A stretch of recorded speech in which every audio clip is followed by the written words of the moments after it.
My name is Ron Gunn with Beaudoin Electric. My role in this project was engineering and lining up the labor force to get the project done, and the equipment and the material.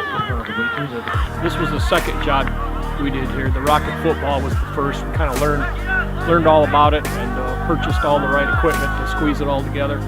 And from there, we were able to do this one a lot simpler and faster. Once you do one, the second one goes a lot quicker. It's pretty much the way I see it with the LED, of course.